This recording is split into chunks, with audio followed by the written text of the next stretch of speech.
tiempo para poder hacer preguntas y debates, que por lo que he visto es un tema que tiene bastante interés y todos tenemos muchas cosas que preguntar aquí a estos especialistas.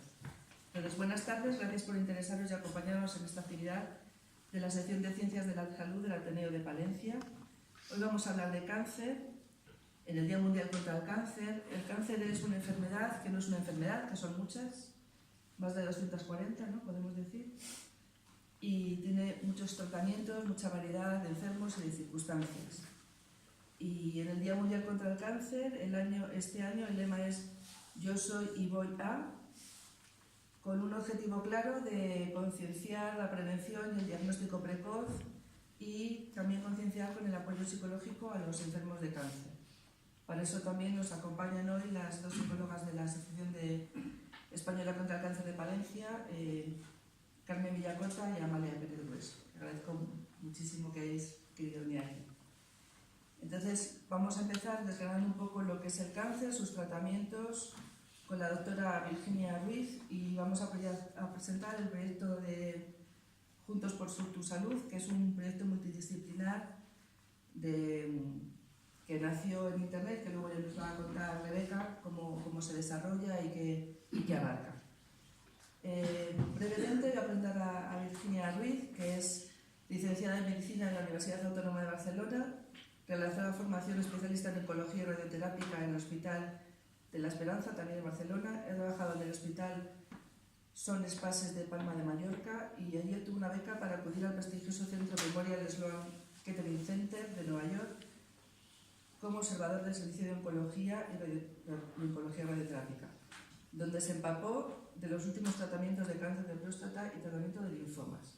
Actualmente tenemos la suerte de tenerla en el Hospital Universitario de Burgos como médico adjunto en oncología radioterápica desde septiembre de 2013, donde promueve una humanización de los tratamientos del cáncer. Ha participado en numerosos proyectos en los que destaca el proyecto ONCOR, Oncomatología y Radioterapia con Corazón, desde el que promueve una medicina más humana y cercana al paciente. Y el pasado jueves dio una charla con gran éxito en el Colegio de Médicos de Burgos sobre este tema, y que yo creo que esta charla también vamos a tener mucho éxito, por lo menos de pacientes y de público. Pertenece al proyecto multidisciplinar Juntos por tu Salud con Rebeca Cuenca, farmacéutica adjunta en Zamora, en la Farmacia Palacios, licenciada en Farmacia por la Universidad de Valencia, y podemos decir que ya graduada en Nutrición Humana y Dietética por la Universidad Isabel I de Burgos. Su amplia formación y conocimiento lo pone a disposición en su blog, el blog de Farmabeca, en el que escribe sobre nutrición, farmacia y dermofarmacia. Y primero os dejo hablar a vosotras y luego ya continuamos con vosotros. ¿Vale? Gracias. Bueno, muchas gracias por la presentación. Sí, yo prefiero estar de pie. Es que si no, me parece todo como muy frío. Estamos muy en familia, que somos poquitos.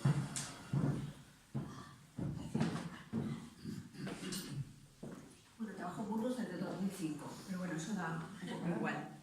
O sea que es que mi trayectoria es un poco rollo, porque me formé en Barcelona, luego he estado 8 años en Palma de Mallorca, estuve en diversos sitios en Barcelona y acabé, con las oposiciones, acabé en Burgos. Nada, bueno, mi charla va a ser hablar básicamente de lo que es el cáncer, de los avances que tenemos hoy en día y hacia dónde vamos. ¿Qué es el cáncer? El cáncer en realidad es un conjunto de enfermedades que se caracterizan por la proliferación y diseminación de forma desordenada de unas células, que acaban invadiendo pues, los tejidos sanos. En realidad no estamos hablando de una enfermedad, sino que estamos hablando de muchas enfermedades, pero que tienen esta terminología común.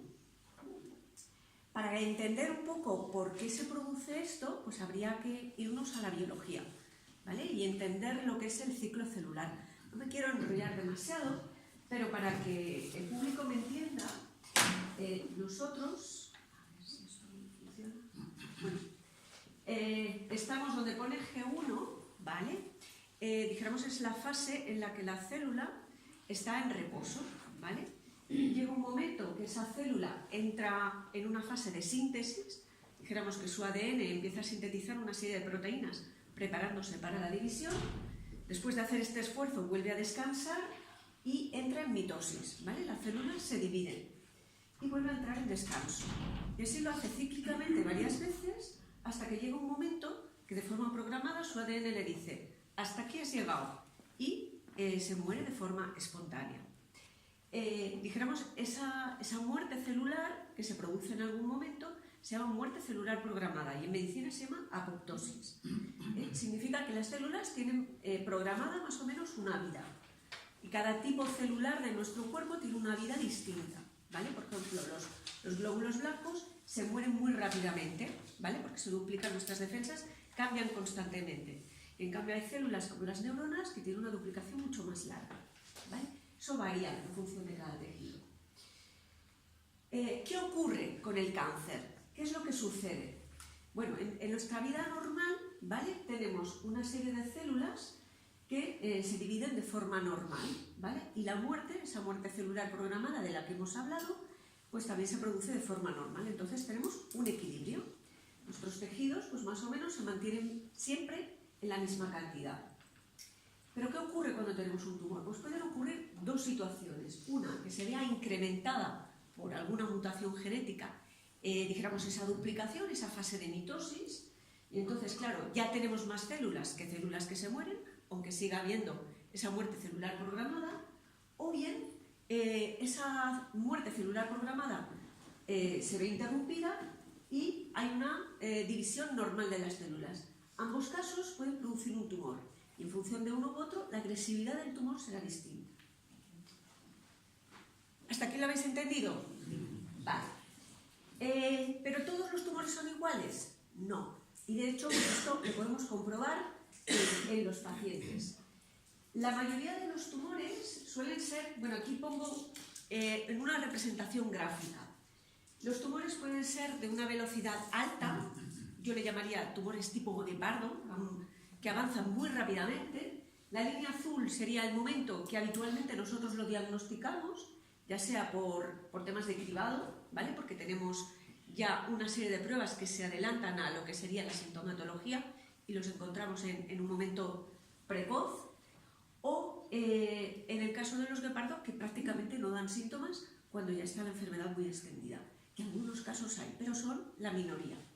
La mayoría se encuentran en el elefante o en la tortuga, ¿vale? La mayoría de los tumores son una progresión, tardan años en llegar a producir una clínica. Y normalmente se diagnostican en fase preclínica, en la fase latente de la enfermedad, ya sea por cribado, ya sea porque me he hecho una prueba para un preoperatorio y me han encontrado algo en el pulmón. Normalmente se encuentran en esas fases.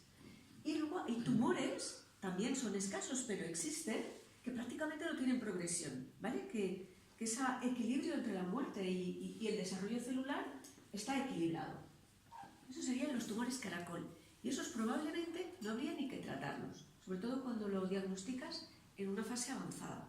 Y eso ocurre en el cáncer de próstata. En algunos tumores de cáncer de próstata que se denominan de bajo grado, son de progresión muy lenta. Y lo único que hay que hacer es vigilarlos para que no pase a otro tipo de tumor. ¿Hasta aquí también lo habéis entendido? Perfecto. Pues seguimos. ¿Cuáles son los datos de incidencia del cáncer? Bueno, estos son los datos que podéis encontrar en la Asociación Española contra el Cáncer. Dijéramos, son datos recogidos del observatorio, dijéramos, del registro del cáncer que tenemos a nivel nacional. Son datos de 2017. Pues para que os hagáis una idea, en 2017 se diagnosticaron 228.000 nuevos casos, 91.000 eran de mujeres y 137.000 de varones. Sigue habiendo más frecuencia en el varón que en el de mujeres, aunque aquí haya más mujeres en esta charla. Por edad aumenta exponencialmente a medida que vamos teniendo años. De hecho, la edad se considera un factor de riesgo, pero es normal, quiero decir, vivimos más, por lo tanto, hemos superado otras enfermedades y existe mayor probabilidad de tener un cáncer. Aquí tenéis por edad, veis que a partir de los 75 años, cómo se dispara la frecuencia del diagnóstico. ¿Cuáles son los tumores más frecuentes? El tumor más frecuente sigue siendo el de colon, ¿vale? En todas sus fases. Ahora con el cribado, con el tema de la recogida de las cacas, ¿vale? Para ver si hay sangre o no, se puede hacer una colonoscopia y se diagnostica de forma muy precoz. Luego estaría el de próstata, el de mama y el de pulmón, que son los tres más frecuentes que le van detrás del colon. El colon igual en mujeres que en hombres. El cáncer de pulmón está aumentando sobre todo en la población femenina, porque como se ha incorporado más tarde al hábito de fumar, pues se está viendo que hay un incremento del cáncer de pulmón en la mujer. ¿Qué datos tenemos de supervivencia? Pues bueno, estos son buenos datos. A 2017 había 579.000 largos supervivientes en esta proporción de hombres y mujeres, y los datos de mortalidad son estos, 109.000 casos, 42.000 varones y 66.000 mujeres. ¿Cuáles son los tumores más mortales? Pues bueno, el que se lleva la palma sigue siendo el de pulmón. Luego estaría el colorectal, pero esto se debe a su alta incidencia, no que sea de alta mortalidad, sino que como hay muchos, pues también, dijéramos, la mortalidad ahí se dispara, y ocurre en páncreas, también es uno de los más mortales. Luego ya irían los demás, pero sobre todo es por frecuencia, lo que le pasa a mama y próstata. Pero en proporción, en todos los que se diagnostican, son más los que sobreviven que los que fallecen. Tenemos una buena noticia, y es que no se puede quitar esto de... Sí, para que no...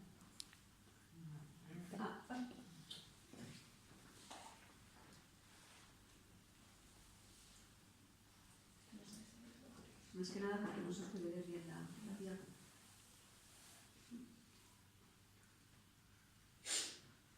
Vale, perfecto, gracias. Bueno, la buena noticia cuando hablamos de cáncer es que podemos prevenirlo en un 30% de los casos. No todos los tumores se pueden prevenir, la mayoría son esporádicos, se producen por cosas que todavía la medicina no ha dado respuestas, pero un 30% sí sabemos las causas.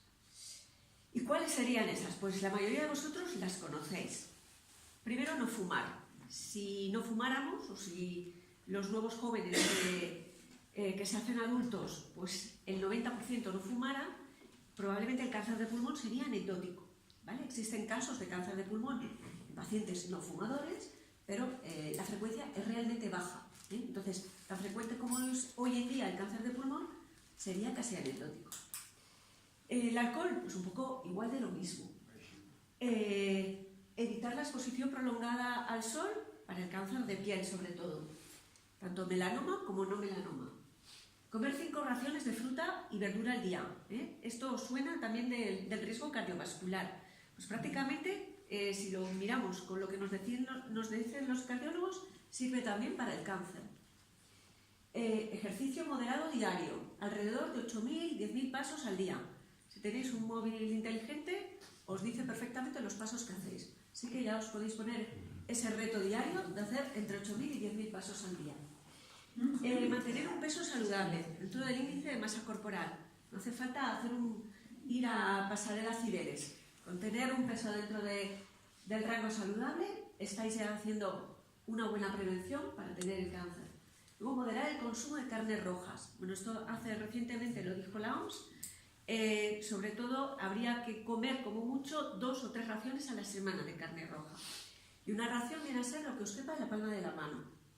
Es importante que la carne esté más bien en su punto o poco hecha. Porque si está muy hecha, pues se producen lo que se llaman unas nitrosaminas, que eso es lo que realmente es cancerígeno. Eso se ha visto sobre todo en países donde el consumo de carne es elevado. Argentina, Uruguay, Brasil, donde se toman esos churrascos, esa carne a la brasa que está en contacto con el humo de las brasas, y que es lo que realmente es dañino, no la carne en sí, ¿vale? Luego todas las carnes procesadas exactamente lo mismo.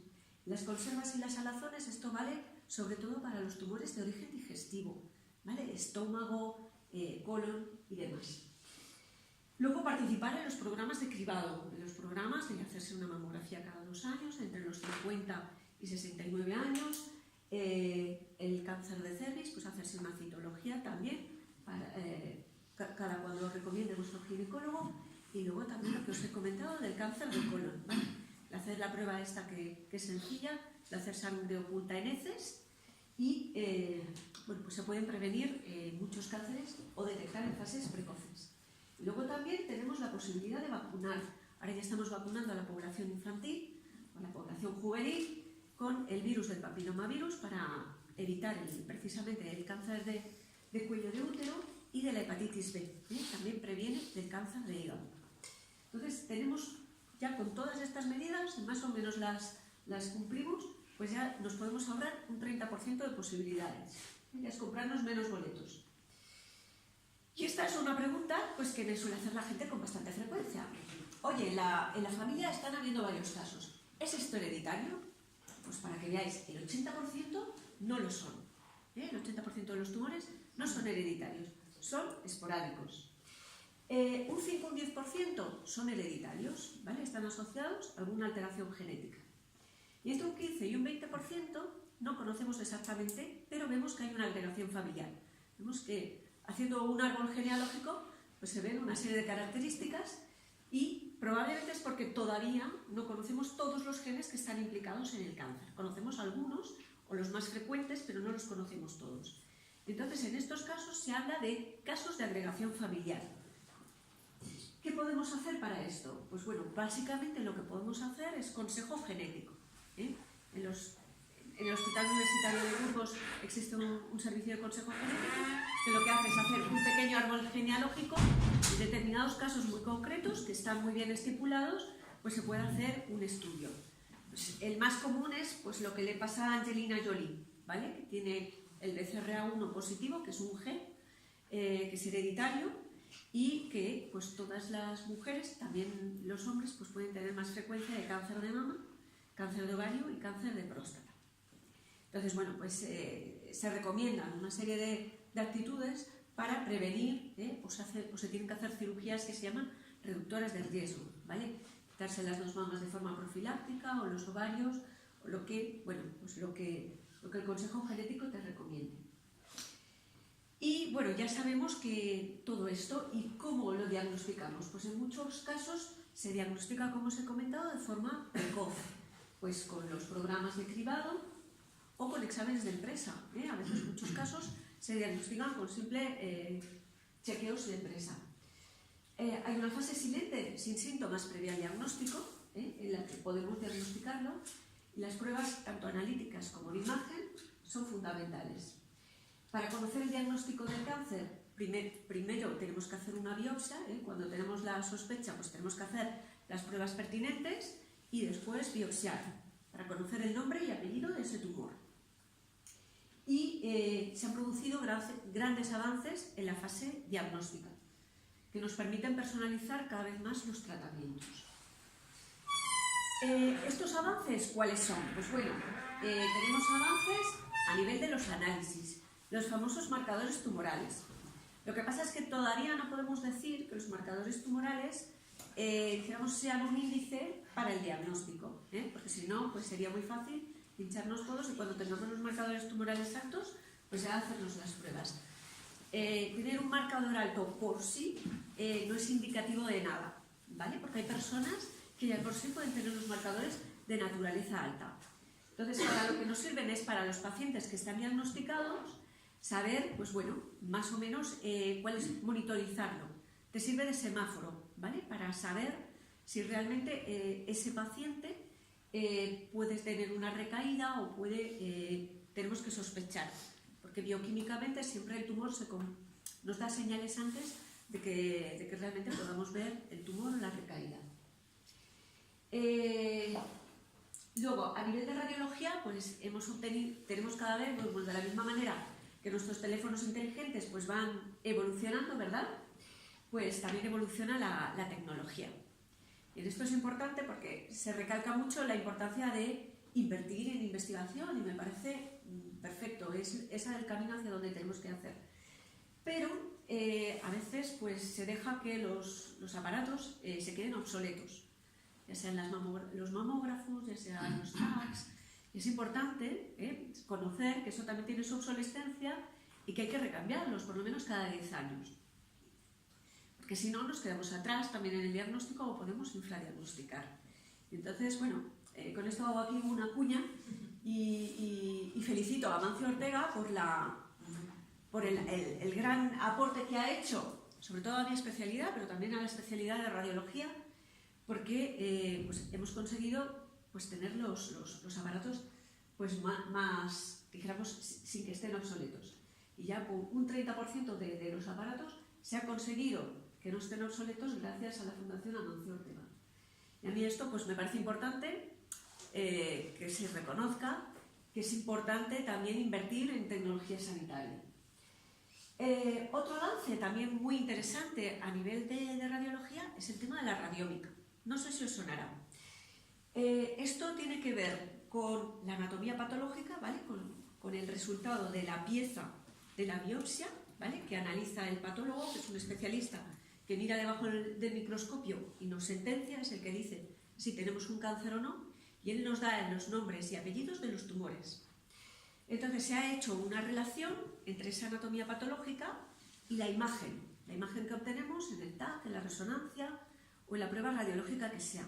Entonces, midiendo esa escala de grises y con sistemas de inteligencia artificial y algoritmos matemáticos, se consigue conocer una correlación. Y es bastante exacto, o sea, nosotros podemos ya casi saber el nombre y apellidos de un tumor simplemente con la escala de grises de un tumor en un escáner, ¿vale? O en una resonancia, un tumor cerebral, que a lo mejor es muy difícil de acceder y biopsiar pues puede dar una serie de problemas. Podemos decir casi con seguridad que por la escala de grises es este tumor, ¿vale? Y tratarlo sin necesidad de hacer una biopsia. Esto casi es ciencia ficción, pero probablemente dentro de unos años será así, gracias a la radiómica. A nivel de endoscopias, pues bueno, pues la tecnología también ha mejorado, ¿vale? A la hora de cazar tumores cada vez más pequeños. A nivel de anatomía patológica, pues aquí ha habido una gran revolución, sobre todo en el tema de los marcadores. Los marcadores son, dijéramos, tinciones que se hacen especiales sobre esas biopsias que nos permiten conocer ya la biología de esos tumores. Ya no solo el nombre y apellidos, sino que nos permiten evaluar cómo se va a comportar ese tumor y qué características inmunofenotípicas, es decir, a nivel de toda una serie de antígenos que tiene la célula alrededor, para luego, si es necesario, poderle dar unos tratamientos especiales que se llaman inmunoterapia, ¿vale? O dianas terapéuticas. Si conocemos ese segundo apellido del tumor, pues tenemos un arma, para en caso de una recaída o de una metástasis, tener un tumor específico. No todos los tumores tienen ese segundo apellido, pero si lo tienen, tenemos un arma más para tratarle. Y eso nos ofrece una serie de ventajas que luego os contaré. Con eso pues, tenemos un mayor conocimiento de la biología molecular y luego también tenemos avances en lo que se llama la biopsia líquida. No sé si habéis oído hablar en los medios de comunicación. Esto sobre todo sirve para los pacientes con metástasis. Los pacientes que tienen metástasis eliminan una serie de células al torrente sanguíneo. Estas células se pueden extraer con un simple análisis de sangre y se puede ver si ha habido algún cambio, porque los tumores no son homogéneos, ¿vale? Normalmente los tratamientos van sobre la población que se duplica con mayor facilidad, pero luego hay otra que se queda ahí un poco dormida y luego vuelve a crecer. Y es lo que hace que muchos tumores viren o cambien su biología de un tipo a otro. Y eso, gracias a la biopsia líquida, sin tener una biopsia sobre un tumor o una metástasis, nos permite saber si tenemos opciones terapéuticas distintas. Esto es otro avance que también pertenece al campo de la anatomía patológica. Y por último, las plataformas genómicas. Esto sobre todo se está utilizando en cáncer de mama. En cáncer de mama tenemos, cuando hacemos una biopsia, conocemos exactamente pues, una fotografía del tumor en ese momento que lo hemos diagnosticado. Y entonces, en función de una serie de características de ese tumor, nosotros lo que hacemos es decir que hay una serie de factores de riesgo. Y en función de esos factores de riesgo, decimos, pues bueno, pues te toca hacer quimioterapia, te toca hacer radioterapia, o te toca hacer tratamiento hormonal. De cierta manera, con esa fotografía lo que hacíamos es tratar moscas a cañonazos. Con las plataformas genómicas, en determinados casos, podemos conocer cómo va a ir la película. Muchas veces esa fotografía es un poco engañosa. Realmente no nos está diciendo lo que va a pasar en el futuro. Nos está diciendo lo que ocurre en ese momento. Pero no sabemos predecir. En cambio, las plataformas lo que hacen es estudiar 21 genes de ese tumor y nos permiten hilar mucho más fino y decir, pues este tumor va a ir bien, o este tumor con alta probabilidad puede ir mal y va a ser necesario ya dar quimioterapia. Con lo cual nos estamos ahorrando una gran cantidad de tratamientos que hasta ahora no sabíamos, porque como más o menos todos los tumores eran parecidos, pues los tratábamos igual. Y luego, por último, el PET. El PET que os sonará, que aquí en nuestra comunidad se hace en Salamanca. El PET es una prueba de medicina nuclear, ¿vale? Que lo que hace, se conoce que las células cancerosas consumen mucha glucosa, ¿vale? Y entonces se pone un marcador, un radionúclido, ¿vale? Que es un elemento radioactivo, junto con azúcar. Y entonces se dirige concretamente solo sobre las células tumorales.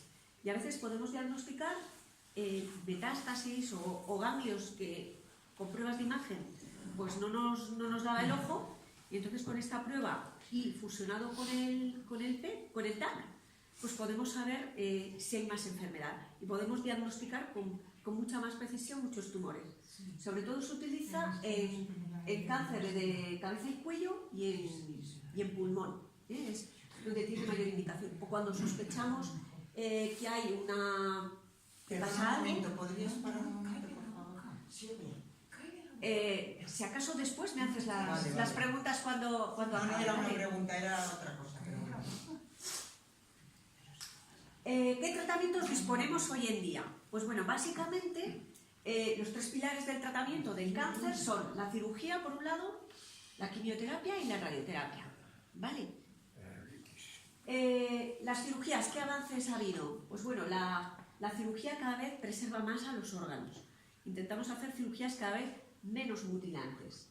También ha habido grandes avances en la laparoscopia y en cirugía robótica, que aunque haya un robot que puede operar, en realidad no opera el robot, opera el cirujano, ¿vale? El robot lo que hace es darnos un campo de visión mucho mayor, sobre todo para tumores que son de difícil acceso, y las manos robóticas permiten girar hasta 360 grados, cosa que las manos de un cirujano no pueden, ¿vale? Pero en realidad el que está operando es el cirujano. No necesita ni lavarse, ni lo puede hacer a distancia, porque de hecho esto nació en la cirugía militar de Estados Unidos, que bueno, en la guerra de Afganistán lo que hacían es operar a distancia con un robot. Y luego esto se trasladó a la medicina civil y bueno, y se ha desarrollado. Luego también es interesante el tema de la cirugía de las metástasis.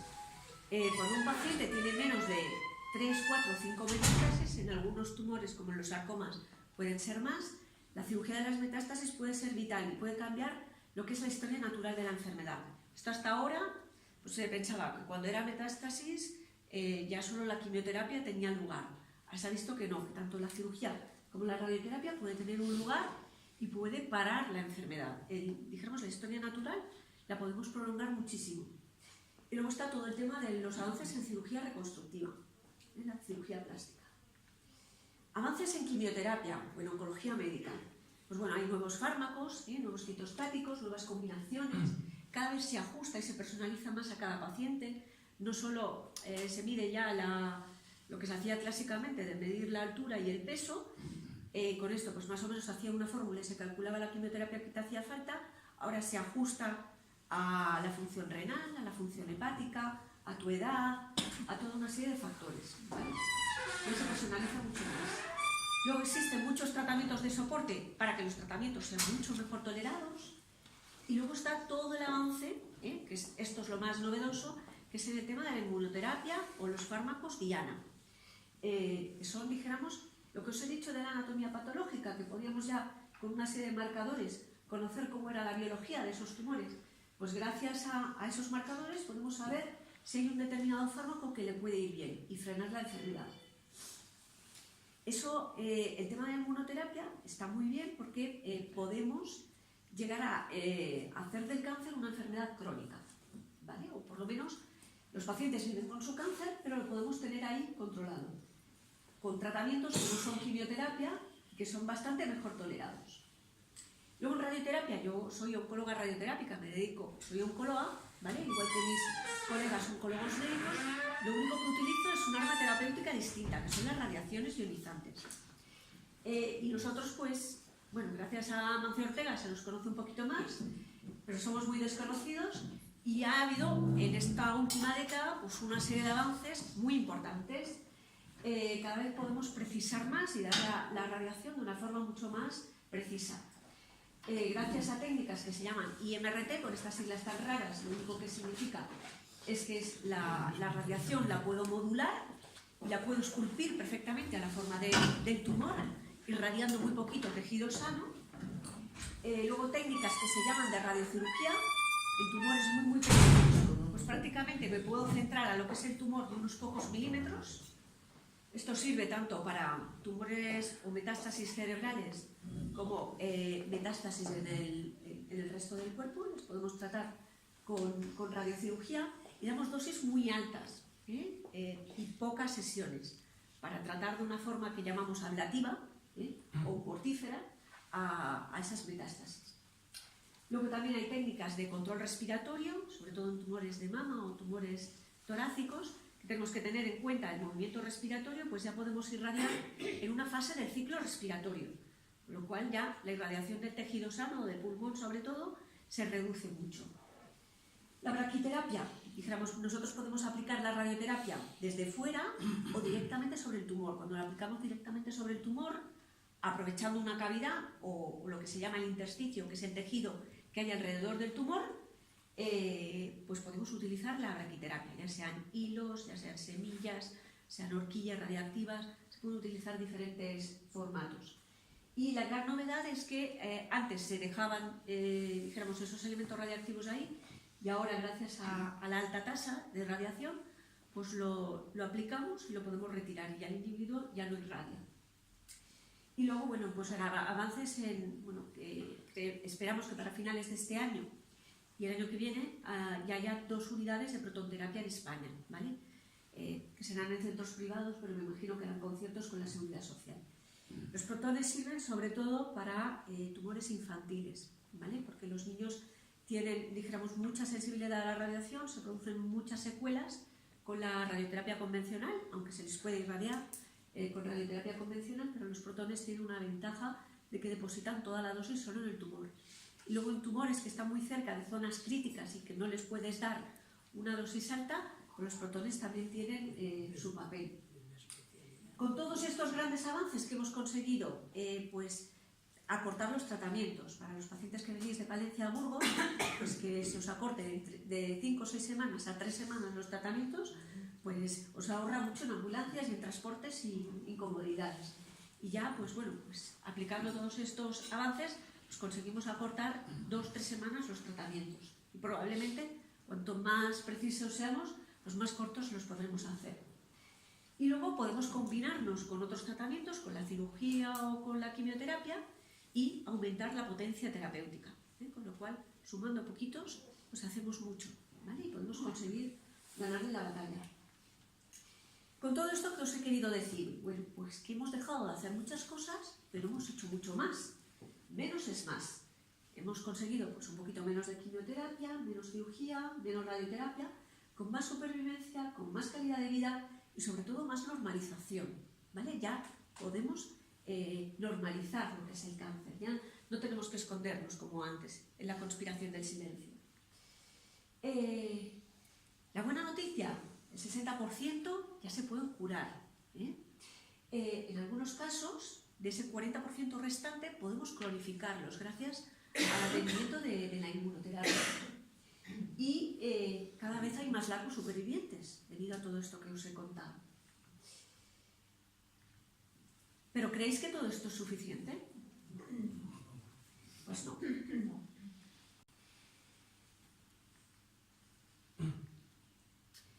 El doctor Google, cuando tenemos la sospecha de que tenemos un cáncer, pues es lo primero que consultamos. Aunque muchos profesionales digan no hay que mirar internet, no te fíes de lo que ahí pone, inevitablemente lo tenemos todos muy a mano, ya en el móvil incluso.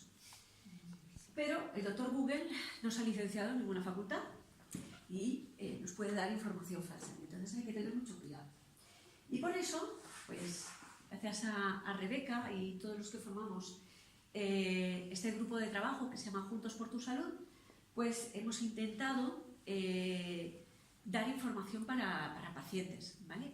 Que sea útil y que sea pues bueno, al alcance de todos. Y bueno, y aquí dejo mi charla para dejar paso a Rebeca y que os explique un poco en qué consiste esta plataforma. Muchas gracias.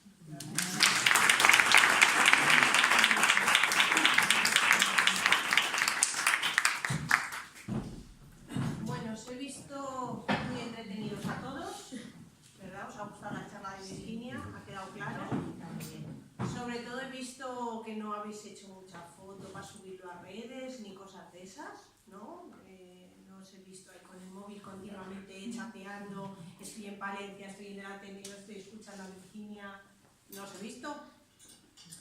¿Manejáis redes sociales? ¿Facebook, Twitter, Instagram? Sí. ¿Quién? ¿Más? Virginia, no te veo la mano. Pues Carmen, Irene. Vale, unos cuantos por ahí, vale.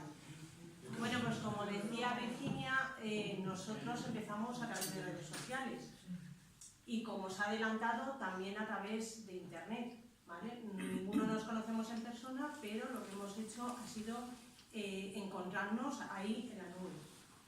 Os decía de Google, el doctor Google. ¿Quién no ha buscado información en Google? Me da igual una receta, un videotutorial, el periódico digital, pero también información sobre salud, y ya que estamos hablando del cáncer, sobre cáncer. Entonces, ¿quién ha buscado en internet información? Si no habéis sido vosotros, habéis buscado, le habéis dicho a mi hijo, oye, búscame a mi cuñada, ¿quién lo ha buscado? ¿Quién ha buscado? Yo también, que conste que yo he buscado, ¿vale? Bueno, pues eso es lo que hemos querido hacer nosotros. Es decir, a través de redes sociales, de todas las que hay, y a través de internet, nos hemos encontrado y hemos hecho un grupo multidisciplinar que se llama Juntos por tu Salud. ¿Por qué Juntos por tu Salud? Porque queríamos estar unidos, es decir, muchas profesiones a veces parece que tienen como, se repelen, el médico con el farmacéutico, la enfermera ahora con el farmacéutico, tal con cual. No, pues nosotros hemos querido estar unidos, dar cada uno su conocimiento y aportar lo que sepamos cada uno sobre salud. ¿Quién es el culpable de todo esto? Pues siempre tiene que haber un culpable. En todas casas hay un culpable. Este sí seguro es tinerfeño. ¿Y qué se dedicó a hacer un día que se aburría? Este hombre no se debe aburrir porque todo el día está inventando cosas. Pues a través de Twitter empezó a ver perfiles de profesionales, es decir, soy médico, soy farmacéutico, soy enfermero, soy tal, y empezó a llamarnos por teléfono. Hola, soy Isoburandi, quiero contar contigo porque quiero hacer un proyecto sobre salud. ¿Te animas? Pues claro, los que estamos también aburridos como él, dijimos, vale, adelante. ¿Y qué hizo? Bueno, pues empezó a recoger gente de toda España, ya veis que estamos repartidos por toda España, con distintas profesiones o gremios, llamadlo como queráis, para que cada uno aportara su granito, su conocimiento, su experiencia, ¿vale? Entonces, que sepáis que no hemos quedado todavía ni para tomar un café. A Virginia la conozco hace poco. Y a los demás, poco a poco, según vamos haciendo alguna charla, alguna cosa, nos vamos encontrando. Pero estamos por toda España a través de redes, repito, a través de redes. Bueno, una vez que ya estábamos como grupo, dijimos, ¿y ahora qué hacemos? Como no podemos tomar café, habrá que hacer algo, ¿no? Habrá que estar entretenidos. Pues lo que quisimos hacer son guías terapéuticas para el paciente. Guías terapéuticas, bueno, pues información que sirviera al paciente e incluso a otros profesionales, a otros compañeros.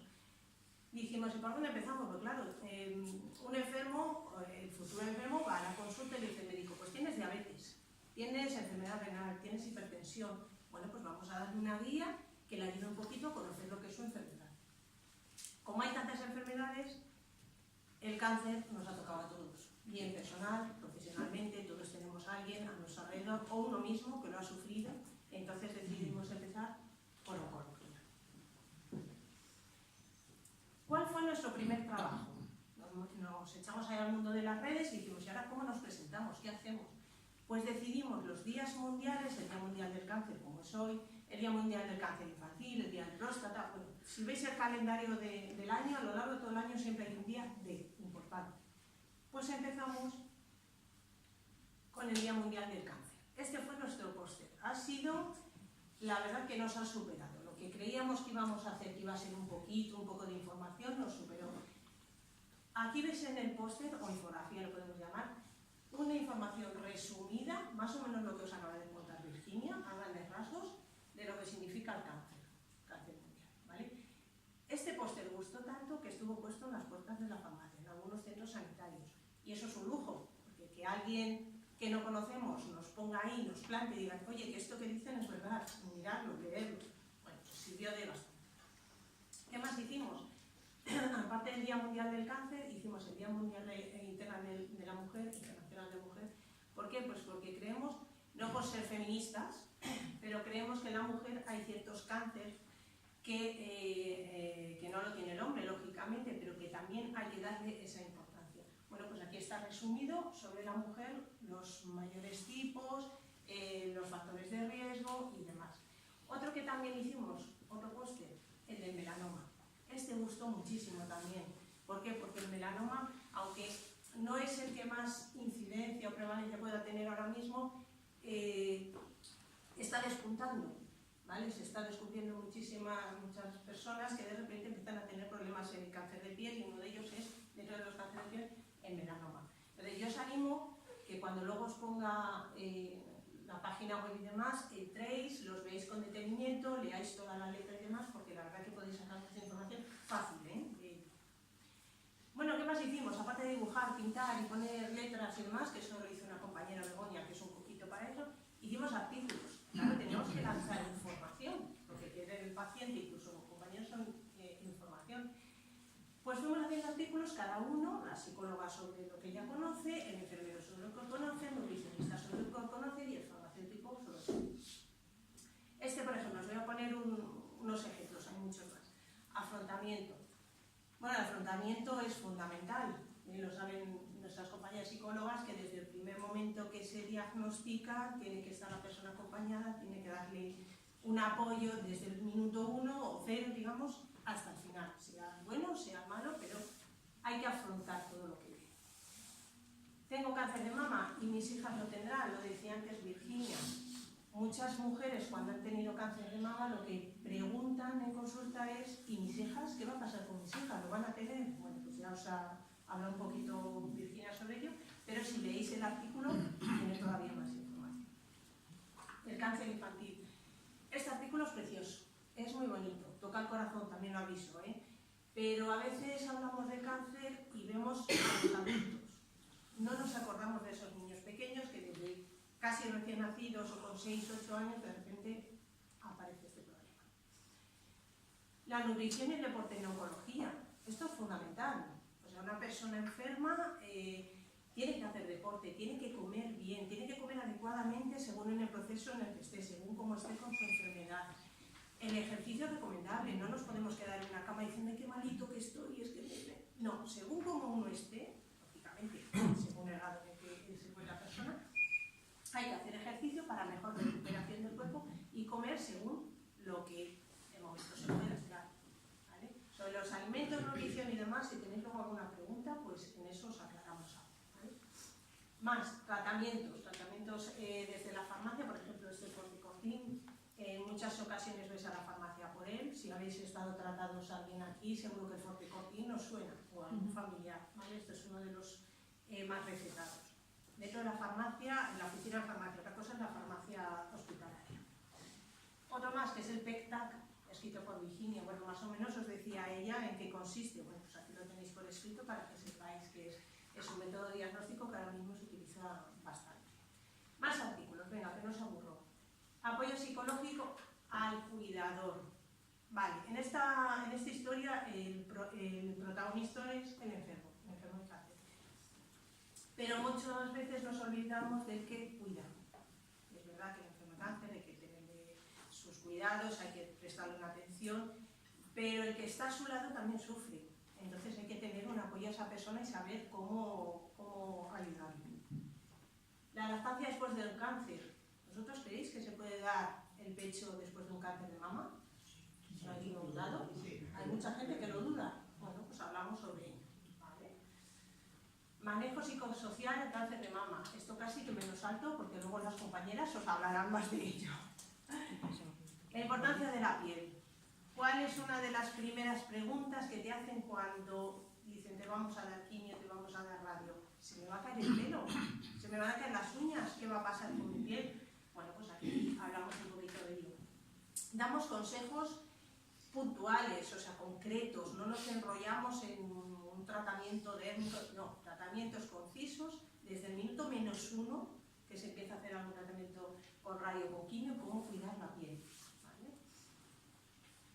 Los tratamientos en el cáncer de mama, como decía Virginia antes, esto evoluciona muchísimo. Lo que hablamos hoy de tratamientos en el cáncer, dentro de 5 años estaremos hablando de parte de esos y otros nuevos.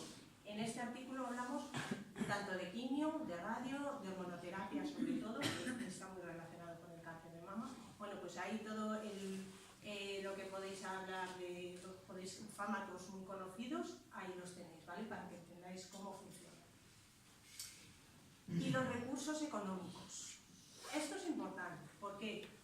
Porque a veces el cáncer ya no es una enfermedad que te tienes que hacer un tratamiento en el hospital. Muchas veces tienes que dejar de trabajar.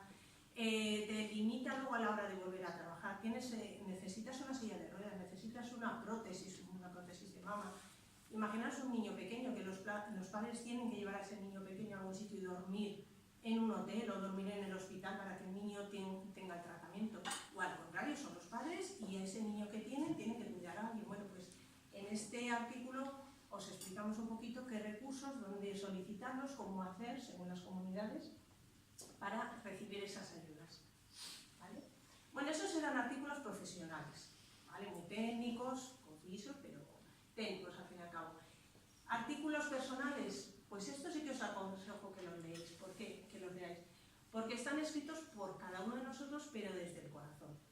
Es decir, Virginia, desde su puesto como radiooncóloga, la compañera psicóloga, el compañero nutricionista, desde mi punto de vista como farmacéutica. Y yo creo que si leéis cada uno de los artículos, en un momento dado podéis decir, este lo podía haber escrito yo, es mi caso, o es el caso de mi hija, de mi madre, ¿vale? Son bonitos, la verdad que ahí dejamos un trocito de nosotros. Bueno, y nuestra estrella guía, la mini guía, ¿vale? Aparte de los artículos que puntualmente hemos ido lanzando, quisimos hacer lo que antes os decía de la guía terapéutica. Pero claro, la guía terapéutica, que da fotos de 300, 400 hojas, como el libro gordo de Petete, pues es un poco difícil, porque a un paciente llega a una consulta y le dices, toma, léete esto, y te dice, léetelo tú y me lo resumes, ¿vale? Quiero algo que vaya a la hoja y diga, esto, me lo leo 5 minutos y no me vuelvo loco. Bueno, pues es lo que hicimos con la mini guía. Cuando a una persona le diagnostican el cáncer, ¿qué pregunta? ¿Y ahora qué hago? ¿Qué hago? ¿Dónde voy? ¿A quién consulto? ¿Qué me van a hacer? ¿Y después de esto qué? Bueno, pues nosotros desde Juntos por tu Salud respondemos. En el índice os lo he puesto porque es donde veis lo que consiste la mini guía. Desde qué es el cáncer, causas y factores de riesgos, que más antes un poquito Virginia lo ha adelantado, las cifras y epidemiología. Esto es de hace 2 años, o sea, lo lanzamos el año pasado, o sea que las cifras son anteriores, pero bueno, no creo que en 2 años hayan cambiado tanto. Diagnóstico y biopsia, eso es fundamental porque, como comentábamos antes, la detección precoz, el diagnóstico precoz, nos ayuda muchísimo a conseguir buenos resultados y a evitar pues, males mayores.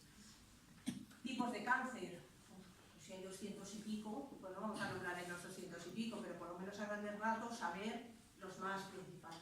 Estadios. Es el que el médico nos dice, está el tumor, estadio 1, 2, 5, 4, de 1 a 4. Bueno, pues a ver en qué consiste. Los tratamientos, tanto cirugía, quimioterapia, radioterapia, inmunoterapia, que eso ahora mismo está más en desarrollo. Luego el cuidado de la piel, nutrición, ortopedia, pues también es fundamental, son coadyuvantes, digamos. Las vacunas, uy, esto es importantísimo. ¿Cuántos de aquí os habéis vacunado de la gripe? Poquitos, ¿veo? Bueno, pero está bien. Como todo enfermo, hay que cuidar, y sobre todo si tiene una inmunidad reprimida, si está más sensible hacia infecciones. Entonces, tanto el enfermo como los que lo rodean se tienen que vacunar. Ojo, el enfermo primero hay que consultar al médico qué vacuna se tiene que poner y en qué momento. Mientras esté dando una quimio a lo mejor no se puede vacunar, pero después de ella sí. Y depende de qué tipo de vacunas, si están atenuadas, si es de virus, si es de bacteria. Pero es importante que las tengan al día y sobre todo los que rodean al enfermo que no le vengan con una gripe, mamá cuánto te quiero, y le pegue. ¿Vale? Es decir, hay que cuidar eso y vacunarse por ellos. ¿Vale? Factores de riesgo. Aquí solo hemos hablado del tabaco, nos queda mucho por delante, no nos ha dado tiempo a más, hay muchos factores de riesgo. Pero como decía Virginia antes, el tabaco es un precursor, si es que no tiene nada bueno. El que se crea que con tabaco tiene algo bueno, pues que venga y me lo diga y me lo explique, porque yo todavía no lo he encontrado nada, pero bueno. Prevención, con lo de los factores de riesgo, como dice Virginia, un 30%, incluso se está viendo algo más, que se pueden prevenir gracias a unos hábitos saludables, a una buena alimentación tipo mediterránea, pero la mediterránea de verdad, no de la mediterránea, vivo en España, me voy a McDonald's y me como una hamburguesa, eso no es mediterráneo, para nada. Entonces, hábitos saludables, una alimentación saludable, tipo mediterránea, y ejercicio. Como decíamos, un ejercicio mínimo, un andar, un caminar, un correr, el que pueda, una bicicleta, ¿vale? Eso previene muchísimo, tanto de un 30 a un 40%. El trabajador social, más del trabajador social. ¿Alguien que haya pasado por un cáncer en su familia ha hablado con el trabajador social? ¿Alguno? Vale. Pues fijaros todos los que estamos aquí, que yo creo que más que muchos habéis tenido experiencia con el cáncer o os interesa que si no estaríais aquí. Solo una persona ha hablado con el trabajador social. El trabajador social es fundamental, porque es el que, como os decía antes de los recursos económicos, os va a guiar y os va a decir, ¿qué necesitas? Una persona que cuide a tu madre mientras está en el hospital porque tú no puedes. ¿Qué necesitas? Una prótesis. ¿Qué necesitas? Vamos a conseguirlo, según donde sean las comunidades europeas, autónomas, perdón, porque bueno, Burgos, Palencia, Zamora, donde yo soy, estamos en Castilla y León, pero si te vas a Madrid es distinto, si te vas a Valencia, pero que sepáis que el trabajador social está en todos los ambulatorios, que se puede consultar y que te pueden ayudar, que se le puede sacar, no vamos a decir que se le pueda sacar dinero, que se le puede sacar rendimiento en beneficio del enfermo y de los cuidadores, ¿vale? Duelo y afrontamiento, desde luego eso, como decíamos antes, desde el primer momento estar acompañados, que ha habido un buen desarrollo, una evolución positiva, fenómeno, que por desgracia ha habido un duelo, pues también, para eso están los psicólogos que nos ayudan. Bueno, pues todo eso lo tenéis ahí. Por cierto, que si alguien por aquí es editor, si alguien tiene una imprenta y nos lo quiere editar, esto solo está en PDF colgado en la página web. Es decir, que si por ahí hay alguno escondido, no hay ningún editor en la sala, como se dice un médico en la sala, ninguno. Bueno, pues yo lo dejo caer, como decía Virginia, y si alguien quiere, que lo fotocopie. Bueno, ¿qué efecto tuvimos? Pues con toda nuestra sorpresa, de repente nos empezamos a ver en prensa, Diario Farma, Mundo Actualidad y Club de la Farmacia, promocionando, dándonos eco, haciéndonos como un altavoz sobre el trabajo que estábamos haciendo. Para nosotros, pues oye, fue una gran sorpresa, como os decía antes, de empezar a dar pequeñas informaciones, a ver que la gente lo recibía y demandaba más, pues fue una gran satisfacción. Otro efecto, los premios. Llegaron los premios y todo, ¿eh? No económicos, porque no podemos decir que nos hayan sacado de eso, no, nos ha servido para hacer cosas nuevas. Pues el año pasado, en el 10º Congreso de Emergen de Canarias, nos dieron el primer premio a la iniciativa, a una buena iniciativa. En el Congreso de Asprofa el año pasado en Salamanca, el primer premio al trabajo multidisciplinar, que como os decía antes, el trabajar en varios profesionales de distintas ramas en conjunto, llevarnos bien y hacer un trabajo para el paciente y para los profesionales, para los compañeros, la verdad que nos dieran el premio, ya no es el económico ni nada, sino es decir, tus propios compañeros te están aplaudiendo, te están dando una palmadita en la espalda y te están diciendo, sigue que lo estás haciendo bien. Ese es el premio, el que los demás te digan, lo estás haciendo bien y no te echen abajo, ya sabéis eso. En Casa del Profeta o en la Tierra del Profeta, no, pues eso. Bueno, Y hace poco el Colegio de Farmacéuticos de Valencia también nos nominó como finalistas. No ganamos, porque ahí había un grupo que esto era por votación, había un grupo que tenía muchos seguidores y claro, pues aplastó. Pero bueno, ya llegar ahí para nosotros es bastante, ¿no? Y bueno, nuestra última campaña, no sé si habéis oído por redes, por Twitter o demás, el hashtag Juntos por el Cáncer. Bueno, pues el que os nombré antes quiso, como estaba aburrido un día, dijo, me aburro solo con 18 personas en el grupo, voy a meter más profesionales. Y empezó a llamar a más gente. Pero no solo profesionales, sino también pacientes. Sin ellos no somos nada, como decía antes Virginia. Empezó a contactar con gente y les propuso escribir un artículo, igual que los artículos que os decía yo antes, pero cada uno sobre lo que conocía. Algo distinto a lo que nosotros habíamos hecho hasta ahora para enriquecernos más. Entonces nos propusimos que desde el 28 de enero, es decir, desde el lunes pasado, hasta el 28 de febrero, un mes entero, estar lanzando 2, incluso 3 artículos a través de las redes, y en la web también lo podéis ver, artículos distintos de toda la gente que se ha animado a hacer.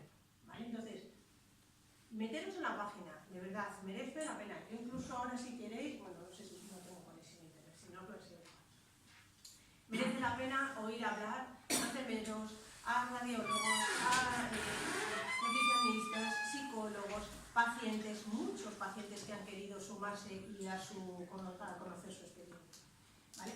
¿Y cómo dimos el pistoletazo de salida? Bueno, pues dijimos, ¿cómo le decimos a la gente que estamos aquí? ¿Cómo queremos llamar la atención?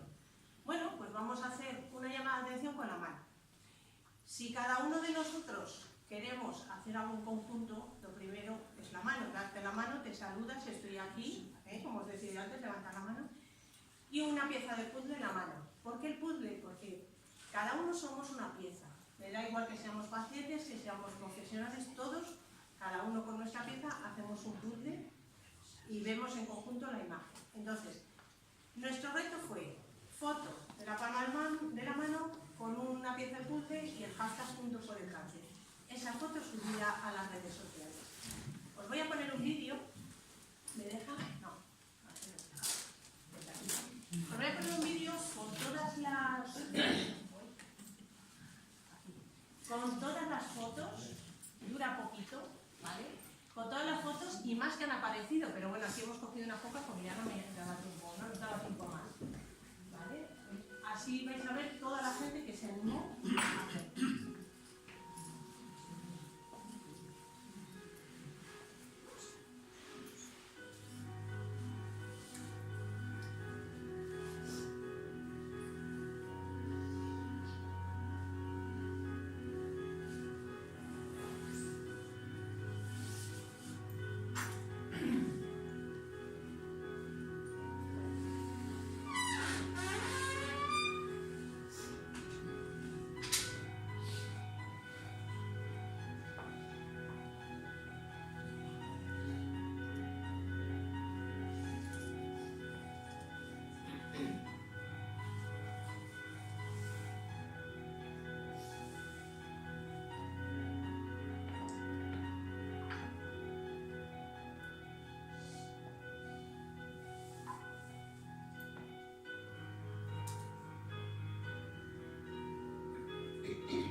habéis visto una pequeña muestra. A lo mejor os ha parecido un poco largo, pero hoy, por el Día Mundial del Cáncer, hemos vuelto a lanzar esta llamada de atención. Ha habido mogollón, por decirlo así, mogollón de fotografías en redes, y de hecho buscar hashtag Juntos por el Cáncer y las veréis. No sé si os ha llamado la atención que detrás de la mano había salas de espera, había aparatos de radioterapia, había enfermeros o enfermeras, lo que digan. Y otra cosa que también, no sé si os habéis dado cuenta, había manos de niños, de manos adultas con manos mayores. Entonces, para que veáis que esto ha participado muchísima gente, daba igual quién, y las de hoy, las fotos de hoy que yo he estado mirando antes de venir, hay un Twitter, lo que pasa es que no lo he podido descargar para que lo vierais, solo de niños. O sea, lo buscabais y eran fotos de niños y niños y niños, era precioso, ¿vale? Entonces, bueno, pues que os animéis, los que tengáis redes, y si no se lo decís al hijo o a la hija, oye, hazme una foto, ponme aquí y hashtag, y lo subes, y pones mi nombre. Yo os animo a que lo hagáis, porque nunca se sabe, veis, que sirven para cosas buenas, bonitas, a lo mejor no solucionan nada, pero estamos llamando la atención porque nos preocupamos por los pacientes, y todo esto está hecho, desde luego, como decía Virginia, para y por los pacientes. Como casi final, el otro día leí esto en Facebook, Sonia Ginés, con su permiso lo he colgado y os lo leo. Dice: Juntos por tu Salud y su iniciativa Juntos por el Cáncer lo podemos definir como un conjunto de personas con ideas diferentes pero con un objetivo en común: ayudar al paciente oncológico. Un conjunto de gente que abre su corazón contando experiencias que sirvan de ayuda. Profesionales regalando sus conocimientos o pacientes rememorando momentos muy difíciles de su enfermedad, con un fin: ayudar, aprender y acompañar a los pacientes con cáncer. Un conjunto de humanidad, sueños e ilusión. De todo esto, ¿sabéis con qué palabra me quedo? Con humanidad. Humanidad, ¿vale? Todo esto, enfermedad, tratamientos, sufrimiento, todo lo que queráis, puede englobarse con humanidad. Sin eso, sin esa parte humana, tanto de los profesionales como de el propio paciente y los que lo cuidan, si no hubiera algo de humanidad, de cariño, de respeto, no habría nada. Muchas veces cura simplemente agarrar una mano, sujetarla, un cariño, un gesto, una sonrisa, más que otra cosa. Y por eso estamos aquí, aparte de daros información, para transmitir ese cariño. Y ahora sí, ya podéis sacar los móviles y hacer la foto. Por favor, foto. Esta es la página web, Juntos por tu Salud, Facebook, Twitter, Instagram, LinkedIn. Podéis buscar hashtag Juntos por tu Salud, @Juntos por tu Salud, y en Google. Pero en Google para buscarnos, no para buscar otra cosa. Lo saco así si hace falta. Así que ahí lo tenéis, y sobre todo muchas gracias.